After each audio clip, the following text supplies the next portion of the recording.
Hello, I'm Petrina Suggs. I'm a second-year English major, and I want to specialize in creative writing. I knew that you did research, but I only recently found out that you have to raise your own money for the research. Yes, I do. So what is that process, and why exactly do you have to raise your own money? So it's an interesting thing that many students don't understand the way the university works, right? We are set up as faculty. You know, we're hired by the university to teach students for 9 months. We're also hired to do research. So as a faculty member, my salary for both teaching and research is covered. But that's pretty much it. There are a lot of what we call overhead resources. There's a lot of what the university gets from research money I bring in to provide the infrastructure for labs and research and support. And that, again, comes through money that I bring in to the university.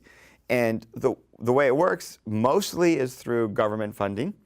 So the National Science Foundation, the Department of Energy, the NIST is one, and NIH, the National Institutes for Health.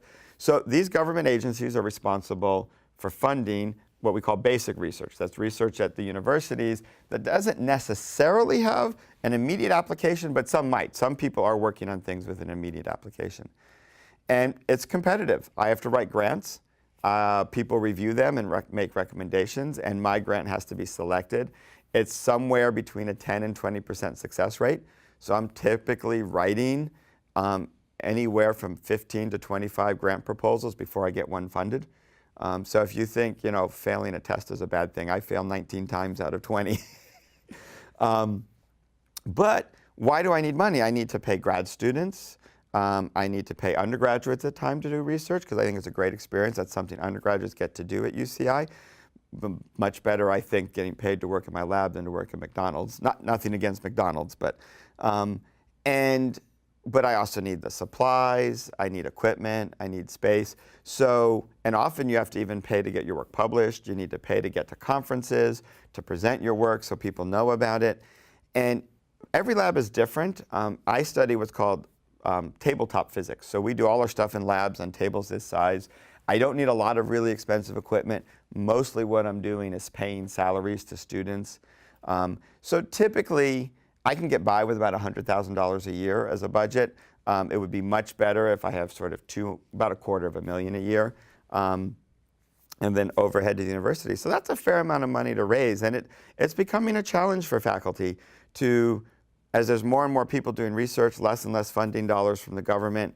And it's going to be an interesting challenge for the country going forward because one of the things I provide, and most researchers provide through this money, is actually training for students, right? The graduate students and undergraduate training that they get by doing research in my lab is one of the most sought-off types of training for employers. So companies and employers really seek out our graduate students and undergraduates who've been trained for us because the skills, the problem-solving skills, the critical thinking, the communication skills are exactly what they're looking for. And it's actually from companies a very inexpensive way to get people trained. And the same for the country. Doing it through these government grants is a very inexpensive way to get a highly trained workforce, which then helps the economy and helps everything else. So it's a complicated system, but it is the way we in the US have decided to do it. So the research piece is funded by me going out and getting my own money, mostly writing grants, and the teaching and education piece is funded through the state, through tuition, and through fundraising. So that's kind of how it works.